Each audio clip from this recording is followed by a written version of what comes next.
Merci de nous retrouver dans La Famille en question. Cette édition est consacrée au Brésil à l'occasion du voyage de Benoît XVI qui s'ouvre aujourd'hui dans ce pays. 8e puissance économique du monde, le Brésil, terre de tous les contrastes, conjugue grande richesse et extrême pauvreté. Des millions de familles vivent dans les favelas, les bidonvilles brésiliens, certains aujourd'hui centenaires, présents dans les principales villes du pays. Alors que fait l'État pour les familles qui y vivent? Quelle est l'action de l'Église et des bénévoles pour lutter contre la misère dans ces quartiers populaires? Parmi les associations présentes sur le terrain, la fondation Gol de Letra, créée il y a 8 ans par 2 footballeurs brésiliens. Objectif, aider les enfants et adolescents défavorisés à travers l'éducation. Nous allons parler de son action avec le responsable de l'association qui est avec nous ce soir, Guillaume Cabane, bonsoir. Bonsoir. Face à vous, j'accueille Angelina Peralva. Bonsoir. Bonsoir. Vous êtes professeur de sociologie à l'université de Toulouse Le Mirail et vous avez coordonné le numéro de la revue Conflits et Culture intitulé Dialogue franco-brésilien sur la violence et la démocratie, paru chez L'Harmattan. Et puis le père Stan Rougier est également sur ce plateau. Père, bonsoir.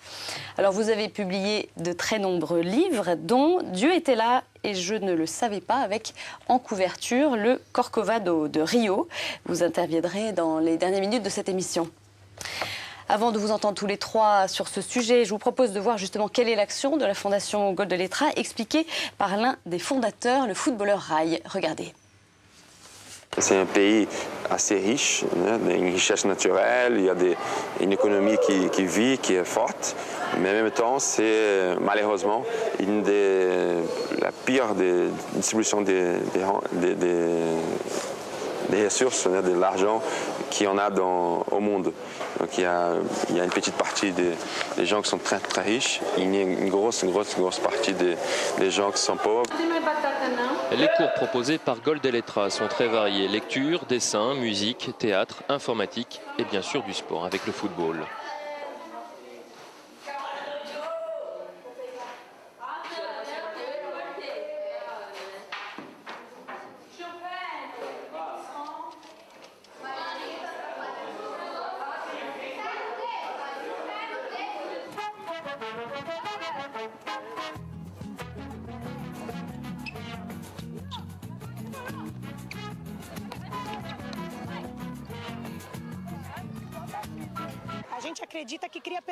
Nous pensons que cela offre des perspectives meilleures pour tous ces enfants et ces jeunes. C'est une chance pour eux d'avoir accès à des cours de danse, de musique, de lecture et de ne pas seulement s'amuser en jouant au football.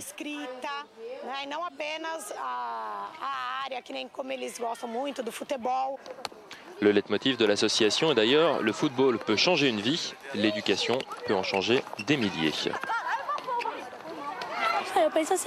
Je pense que plus tard, je serai capable de trouver un meilleur travail. Peut-être d'ailleurs que je travaillerai dans cette association pour bien transmettre aux enfants ce que j'ai appris ici.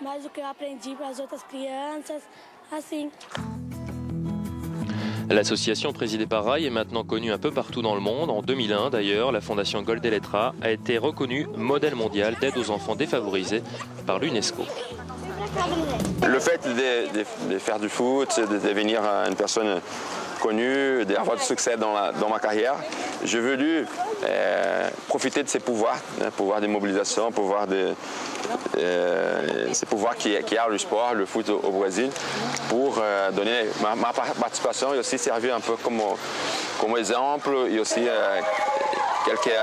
quelqu'un qui, moi, Leonardo aussi, tout le monde qui fait partie des Gol de Letra, qui lutte pour la cause de l'éducation publique et de la transformation de cette réalité à travers de l'éducation de bon niveau pour tous. Tudo bem? Opa, dou a cadeira. La fondation est soutenue maintenant par de nombreuses entreprises, que ce soit au Brésil ou en France. Il y a plein d'enfants qui viennent de là. Donc chaque petite porte là, il y a 6-7 personnes qui habitent dedans. Donc ce sont des conditions très difficiles. Donc l'espace, vous pouvez imaginer l'importance qu'il y a l'espace de la fondation, non seulement un espace éducationnel, d'information, mais c'est un espace de loisirs, tout ce qu'ils n'ont pas le droit, ils n'ont pas l'accès. essa ilustração, não? E aí? Beleza? Toutes les informations nécessaires pour mieux connaître la fondation Dora et Leonardo sont sur le site officiel goldeletra.org, GOLDELETRA.org. Guillaume Cabane, bonsoir. Bonsoir. Alors vous êtes responsable de l'association Goldeletra France, c'est l'antenne française de la Fondation au Brésil. Alors pourquoi avoir créé ce type d'association alors qu'il en existe déjà beaucoup au Brésil? Quelle est sa spécificité? Alors, je crois d'abord que c'était important que lors des 4 ou 5 années qui ont été celles où Ray et Leonardo étaient joueurs de football relativement connus ici à Paris, l'engouement qui a été celui de nombreux bénévoles pour aider la fondation qui existait déjà au Brésil arrive et permettent un nouveau soutien pour la fondation. Pour revenir à l'émergence et à la création de la fondation au Brésil en 1998, l'idée c'était que au départ, il semblait qu'il manquait quelque chose dans les initiatives qui avaient été prises par d'autres associations, les communautés de base, les communautés ecclésiastiques ou les ONG traditionnelles. La différence fondamentale comporte 2 éléments, très rapidement. La première, c'est que, à contrario d'autres ONG ou d'autres initiatives, pour toucher les familles et pour permettre une scolarisation efficace, la Fondation n'a pas choisi d'offrir des bourses aux enfants. Pour éviter les détournements d'argent? Parce qu'il est très difficile d'établir un système de contrôle et que nous ne le souhaitions pas. La Fondation ne souhaitait pas avoir ce rapport financier avec les familles. Donc pour compenser cela, elle a mis en place un système de prise en charge de santé des enfants et de leurs familles. On y reviendra peut-être tout à l'heure sur le volet des familles. La deuxième différence, ou en tout cas une originalité en termes d'éducation et de méthodologie éducative et pédagogique, c'était de faire en sorte que les enfants qui sont scolarisés soit le matin, soit l'après-midi, on est dans un système un peu à l'américaine au Brésil, puissent avoir à la fois un complément scolaire, mais aussi des spécialisations chaque année, donc de 6 à 18 ans. Et donc une continuité pour arriver à sortir par l'éducation de leurs conditions sociales. Et une spécialisation qui est prodiguée par des enseignants. Qu'est-ce qui encadre ces enfants et ces adolescents? Alors, à la Fondation, nous avons 2 centres, un à Rio et un à São Paulo. L'équipe pédagogique et professionnelle de la Fondation est composée de 3 niveaux sectoriels. Il y a des assistantes sociales, bien évidemment, des psychologues et des professeurs dans différentes spécialités, que ce soit le sport, bien évidemment, mais que ce soit aussi le théâtre, la vidéo, l'informatique, les compléments scolaires, comme le portugais, évidemment, la langue, les arts plastiques, les langages corporels, etc. Alors, quels sont les résultats concrets 9 ans plus tard, aujourd'hui? Alors, d'abord, concrètement, ce qui est important pour nous, c'est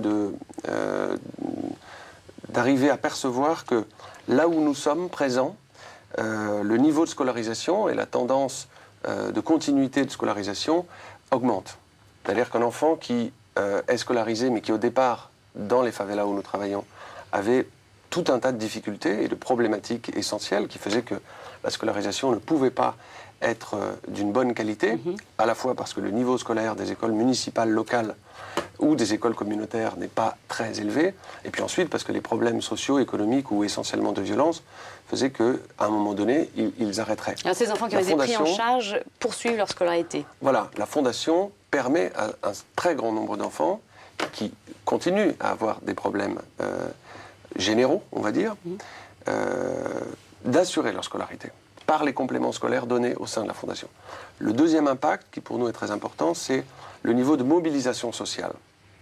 Au travers des enfants et au travers des compléments scolaires ou des ateliers ou d'autres activités, ça permet d'atteindre les familles, bien évidemment. Et on en reparlera peut-être tout à l'heure. Le fait de permettre, dans un premier temps, à des enfants d'avoir une complémentaire santé, ce qui est l'équivalent de la sécurité sociale, et avec les enfants, les familles, augmente considérablement les moyens de vie et leur quotidien. Vous touchez combien de familles aujourd'hui? Alors aujourd'hui, nous touchons pour les enfants 1350 jeunes tous les jours, et on peut multiplier entre 3 et 4 pour avoir une estimation du nombre de personnes. Ça représente à peu près 5000 familles. Sur les deux villes, zones, Rio Paris, et Sao Paulo. São Paulo et Rio, bien sûr. D'accord, Voilà. oui, c'est pas mal. Alors, il y a aussi, donc, pour en revenir à l'aspect de l'association en France, vous favorisez des échanges entre les jeunes Français et les jeunes Brésiliens. Et qu'est-ce que les deux cultures peuvent s'apporter mutuellement ? Alors, c'est effectivement un des objectifs de l'association Goldeletra France, qui est l'antenne de la Fondation, d'élaborer, d'instaurer d'abord des échanges entre institutions et évidemment entre des jeunes Français et des jeunes Brésiliens qui partent pour les jeunes Français au Brésil, 15 jours au sein de la Fondation Goldeletra, et des jeunes Brésiliens qui viennent en France. Alors, c'est vrai que ça peut paraître paradoxal, la réalité étant extrêmement compliquée et complètement décalée, même par rapport à des jeunes Français qui habiteraient dans des cités, ou qui habitent évidemment dans des cités. L'intérêt, il est pour les deux parties, je dirais, de prendre conscience justement de cette réalité et de relativiser un certain nombre de problématiques. Donc, de voir qu'il est possible de se créer un avenir. Alors, bien évidemment, il y a la composante touristique, mais nous travaillons avec 3 associations qui œuvrent avec des jeunes en situation difficile en France. Donc, ces jeunes, en partant au Brésil, vont d'abord participer à des activités pédagogiques et de sensibilisation au sein de la Fondation. Et évidemment, pour eux, pour les jeunes Français, dans un premier temps, c'est une prise de conscience que les difficultés sont évidemment beaucoup plus importantes et que donc il y a un espoir à avoir. Ce qui est très important. Pour nous, c'est la clé. Au Brésil également. Les Brésiliens qui viennent en France viennent se former ici alors aussi. Voilà. Alors, les jeunes qui viennent en France, il y a 2 niveaux. Il y a des jeunes qui viennent en groupe participer à des camps d'été au sein d'une association qui s'appelle Sport dans la ville. Et puis, il y en a d'autres qui viennent passer 1 an ici. Alors là, c'est plutôt des adolescents qui ont eu une spécialisation en tant qu'éducateurs sociaux et qui viennent à la fois passer 1 an ici, dans d'autres activités, et se former sur une des thématiques d'éducation sociale en France. Pour pouvoir ensuite appliquer ces formations et qui montent un projet quartiers pour l'appliquer, populaires. ce projet au Brésil. Alors, comment est-ce qu'on peut soutenir votre association ? Alors, il y a 3 façons essentielles de soutenir la Fondation et par l'intermédiaire de l'association Goldeletra France. D'abord, il y a évidemment l'action des bénévoles, qui est essentielle pour nous en France. Ça veut dire qu'ici en France, nous travaillons avec des groupes de travail qui sont des groupes thématiques, qui réfléchissent à la possibilité de monter des partenariats. Donc vous avez besoin de bénévoles. Voilà, donc c'est le bénévolat. C'est la mise en réseau ensuite, qui est capitale et stratégique pour nous, la mise en réseau entre la Fondation et des ONG ou des fondations d'entreprise dont le champ d'action est proche du nôtre et les missions d'engagement solidaire sont les mêmes que les nôtres, ou en tout cas avec la même consonante d'espoir. Et puis enfin, il y a les dons, bien évidemment, puisque même si nous reversons obligatoirement l'intégralité des fonds captés en France au Brésil, à la Fondation, les dons sont une partie non négligeable de la contribution de l'association française pour la Fondation Goldeletra au Brésil.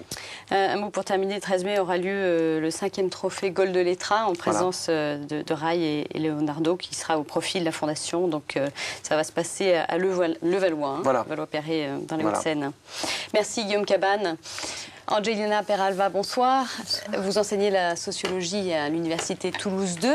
Alors, les associations, on en parle ce soir. Est-ce que c'est une solution pour sortir les familles de la pauvreté ? C'est une solution, c'est la solution qui est en cours au Brésil. Est-ce que c'est une solution efficace ? Difficile à dire. Enfin, en tout cas, c'est depuis plusieurs années ce qu'il y a eu de plus efficace et avec des partenariats, évidemment, avec l'État, avec les communes. Voilà, mais ça fait partie des stratégies pragmatiques que les Brésiliens adoptent pour essayer de résoudre un problème. Alors, quelle est la politique actuelle de l'État à l'égard des favelas ? La politique, d'abord, ce n'est pas une politique d'État, c'est une politique des communes. Donc c'est pas au niveau fédéral. Des États, le Brésil est une fédération et donc ces problèmes relèvent de la compétence des communes et disons dans le meilleur des cas des États, des États fédérés. D'accord. Alors le gouvernement fédéral ces dernières années a mis en place un certain nombre d'actions qui ont eu un impact sur l'élévation du niveau de revenus de la population. Ça s'appelle allocations familiales, enfin des bourses familles, ça s'appelle là-bas. Il y a eu depuis plusieurs années déjà des actions d'amélioration du cadre urbain. Donc il y a beaucoup évolué depuis une vingtaine d'années, même si les problèmes restent considérables. Mais il y a... Donc c'est-à-dire prodiguer des services publics, eau, électricité, oui, eau, électricité, amélioration de la choses-là. qualité de l'électricité fournie, le tout à l'égout, enfin tout ça, il y a des actions depuis plusieurs années qui ont été développées, qui ont considérablement fait évoluer le cadre urbain. Même si les problèmes restent considérables. Alors, quel est le rôle de l'Église dans ces quartiers ? Alors, l'Église a un rôle historique dans ces quartiers qui a été très visible pendant plusieurs années. Il y a de grandes figures de l'Église, de Helder Camara, enfin, qui restent dans la mémoire des Brésiliens. L'Église a joué un rôle très important dans l'organisation de la population au moment du régime militaire. Et aujourd'hui, parce qu'il y a toutes ces ONG, alors l'Église a-t-elle perdu du terrain face à ces organisations? Je crois que l'action de l'Église, elle est, disons, ce qui a changé, c'est que les actions, dans les années 80, les actions de la société civile, c'est l'expression employée dans le contexte brésilien, sont multipliées. C'est-à-dire que vous avez à côté du projet qui a été évoqué, des projets plus petits, des micro-projets, des moyens projets. Et c'est l'agrégation de tous ces projets qui fait évoluer la situation. Donc l'action de l'Église persiste dans ce cadre-là, mais disons, elle est noyée par la multiplication des projets. L'aide internationale a été très importante depuis les années 80 et même avant, je dirais. Il y a les Hollandais, les Canadiens qui ont financé énormément de projets. Les États-Unis aussi ont financé beaucoup de projets.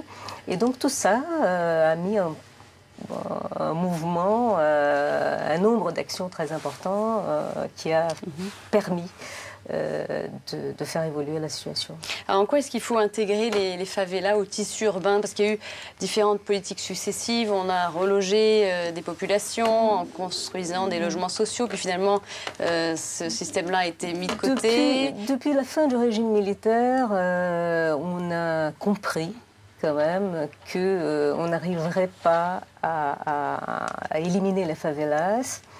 Dans le cadre de Rio, comme vous avez dit, il y a des favelas qui sont centenaires. On a essayé de les éliminer pour reloger la population. Ça n'a pas marché. Ça ne marche pas. Et aujourd'hui, on n'y pense plus, enfin, simplement. Donc, pourquoi ça ne fonctionne pas, en fait? Ça ne fonctionne pas parce que le reste de l'équipement urbain, de l'aménagement urbain ne suit pas. Donc les favelas, elles sont, par exemple à Rio, mais même à São Paulo, il y en a au milieu des quartiers riches, parce que les favelados, ils remplissent des fonctions de service.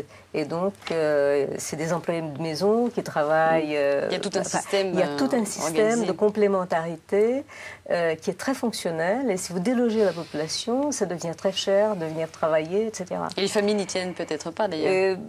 Je crois que personne n'y tient véritablement. Et aujourd'hui, c'est devenu de toute façon complètement impossible. Merci beaucoup, Angelina Peralva, d'avoir répondu à ces questions.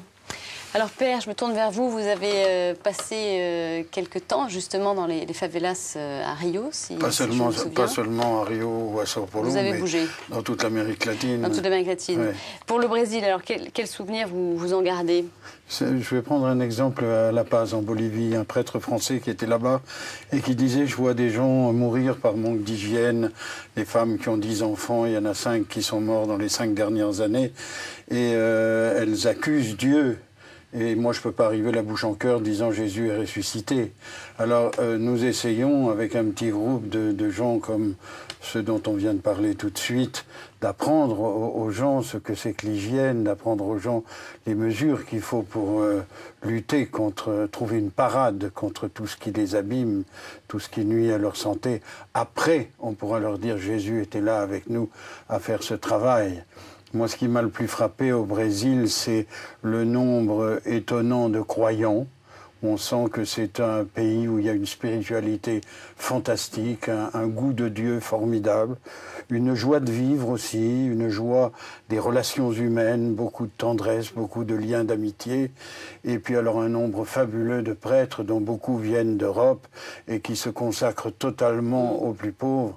J'en ai connu un avec qui j'étais en favela à Sao Paulo, Freddy Kunz, qui venait de Suisse. C'est un homme qui vivait avec 2 poignées de riz, qui vivait sur un matelas qu'il accrochait à son plafond.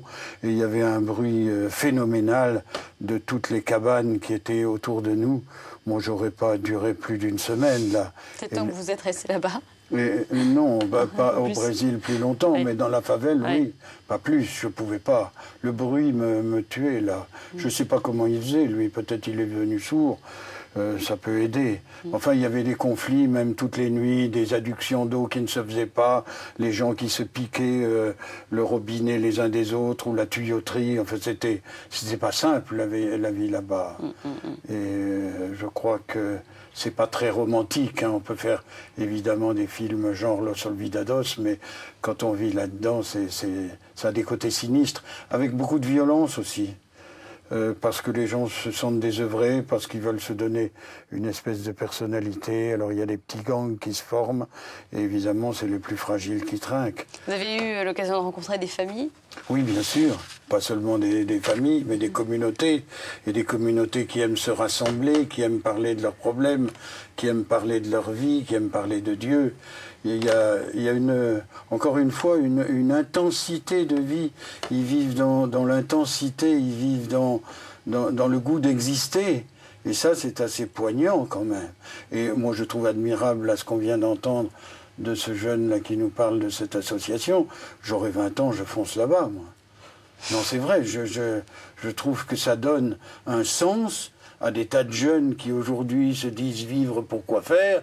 Et ben, si on les mobilise dans des aventures comme celle-là, au bout d'1 an ou 2, ils comprendront ce que c'est qu'exister. C'est se décarcasser un peu pour d'autres. J'ai dialogué longtemps avec Elder Camara, qui était devenu un ami, on en parlait là tout de suite. C'est un homme extraordinaire, il faudrait qu'on lise davantage ses écrits, parce que c'était pas seulement un homme d'action, mais c'était aussi un penseur. Vous avez participé au concile? Oui. Mais vraiment, tout ce qu'il a écrit est encore d'actualité et peut nous aider à vivre. Alors, il y a eu autrefois, là-bas, dans toute l'Amérique latine, j'étais dans quasiment tous les pays, il y a eu une église quasi révolutionnaire et quasi marxiste. J'ai même rencontré des évêques marxistes. Aujourd'hui, je crois que la page est tournée. Aujourd'hui, peut-être le pays s'est un peu stabilisé ici ou là. Et donc, le risque aujourd'hui, peut-être, c'est les sectes. Alors, un éparpillement. Avec aussi l'Église catholique qui perd du terrain. Ah, certainement, oui. Mais elle pourrait en gagner s'il y avait plus de mobilisation comme celle-là, parce que c'est à l'action qu'on verra, qu'on reconnaîtra les gens. C'est pas Poivre d'Arvor qui vient de faire un livre. Aimer, c'est agir. Bon, bah, c'est ça. Merci beaucoup, Père. On vous retrouve très bientôt sur ce plateau. Quelques livres pour terminer. L'ouvrage de Lícia Valadares, La favela d'un siècle à l'autre, qui est paru aux éditions MSH. Et puis un Que sais-je, Le Brésil de Martine Roulet et Céline Broggio, paru aux presses universitaires de France. Enfin, voici les coordonnées de l'association Goldellettra, si vous souhaitez en savoir plus. Son adresse 89 boulevard de Sébastopol, dans le 2e arrondissement à Paris. Site internet www.goldellettra.org, téléphone 01 40 26 14 24. Voilà, c'est la fin de cette édition. Merci beaucoup de nous avoir suivis. Merci à tous les 3 d'être venus. Et puis à bientôt pour un nouveau rendez-vous de la famille en question.